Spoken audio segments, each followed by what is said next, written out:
Khloe Kardashian finally addresses the shocking Tristan Thompson cheating scandal, and what really happened behind the scenes reveals a darker pattern of betrayal, public humiliation, and hidden truths that kept resurfacing at the worst possible moments, including during pregnancy and intense co-parenting chaos that shocked fans worldwide. Today we break it all down. If you're new, subscribe and like because it helps the YouTube algorithm push this story to more people who need to see it. Support the channel via super thanks if you can. If not, comment what surprised you most. Watch until the end because the final revelation will leave you completely stunned. There are certain kinds of pain that are difficult enough to process in private, in the quiet of one's own life, with only the people one trusts most as witnesses to the experience of having something fundamental shattered. And then there is an entirely different category of that same pain. One that carries all the same internal weight and all the same capacity to destabilize everything one thought was solid and certain. But that must be lived simultaneously in public, in front of an audience of millions who have opinions and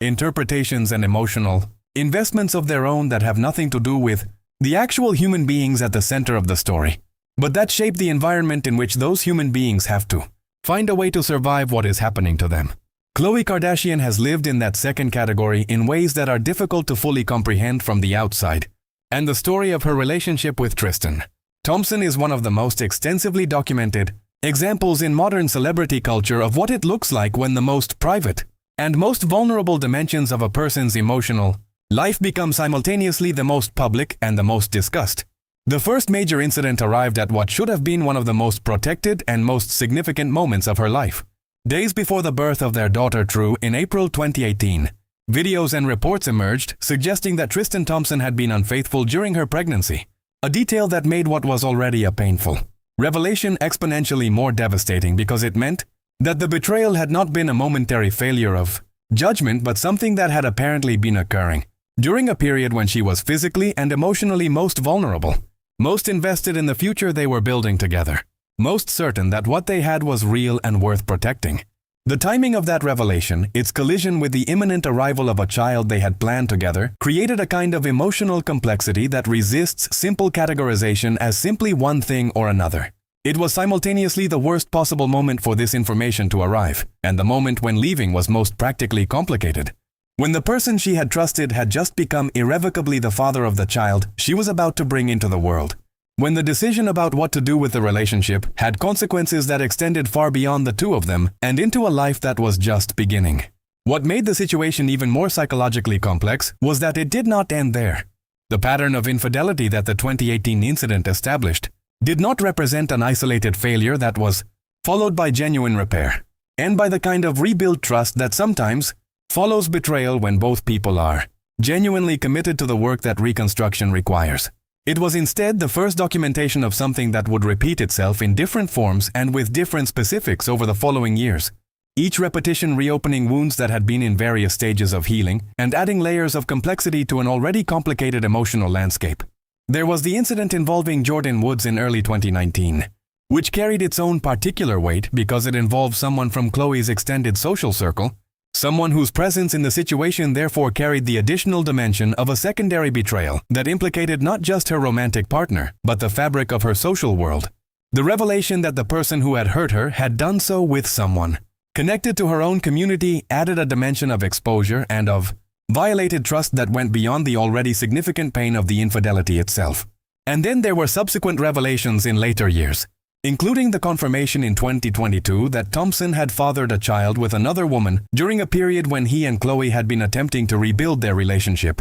a revelation that arrived while Khloe was pregnant with their second child through surrogacy. And that represented perhaps the most definitive confirmation that the pattern she had been hoping to see change was not changing in the ways that would have been necessary for a different outcome to become possible. Each of these incidents, viewed in isolation, would already represent significant emotional damage. Viewed as a pattern, as a sequence of events that unfolded over years, and that collectively communicated something about the nature of what was being offered to her in that relationship, they build a picture of an emotional experience that has few precedents in terms of its scale. The mechanics of how a celebrity scandal moves through the modern media ecosystem are worth examining carefully in order to understand what Khloe Kardashian actually experienced during the most acute phases of the Tristan Thompson controversies. because the description of it as simply very public attention fails to capture the specific texture of what that kind of attention produces in the person at its center. It is not just that many people know about something painful.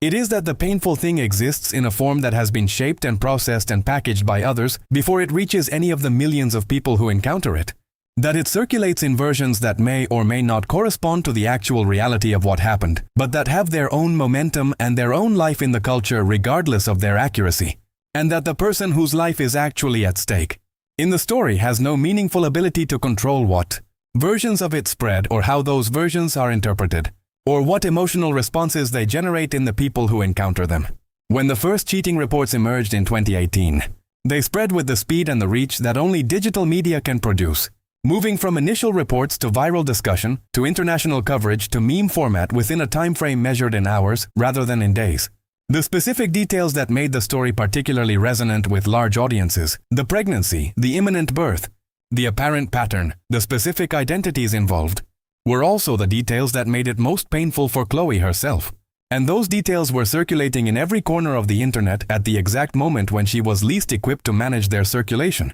When she was dealing with the physical and emotional realities of the final days of a pregnancy, while simultaneously trying to process information that would have been destabilizing under any circumstances. The commentary that accompanied that circulation was not neutral. It came from every direction and in every register, from genuine sympathy to harsh judgment to the particular cruelty of the meme format, which reduces complex human experience to a punchline and circulates that punchline with a cheerfulness that is indifferent to the fact that there is a real person whose actual life is the raw material being processed for entertainment. Khloe Kardashian became a meme in ways that she had not chosen and could not prevent, a reference point for a particular kind of romantic misfortune that people deployed in contexts that had nothing to do with her actual experience, but that kept her associated with humiliation and with being wronged in a way that had a cumulative effect on how she was perceived and on how she perceived herself in relation to the public story about her own life. The absence of real privacy to grieve was perhaps the most practically debilitating aspect of the situation. Grief over a betrayal, particularly one of that magnitude and in those specific circumstances, requires conditions that the situation denied her access to. It requires the ability to feel what needs to be felt without having to simultaneously manage how that feeling is being interpreted by observers, who are not present in the actual experience but who have opinions about it anyway. It requires the space to be confused or angry or devastated or numb or some complex combination of all of those things without those states becoming themselves the subject of public analysis. It requires, at its most basic, the ability to be a person going through something difficult, without that difficulty being simultaneously a media story that has its own requirements and its own momentum that are separate from and sometimes in direct conflict with the requirements of actual human healing. There is a specific kind of moral and emotional complexity that emerges when a relationship that has been irreparably damaged in terms of romantic trust must nonetheless continue to exist in a functional form because two people have created a child together, and that child's well-being depends on both of them finding a way to be present and cooperative and at minimum civil in ways that serve her, rather than the unresolved dynamics between her parents.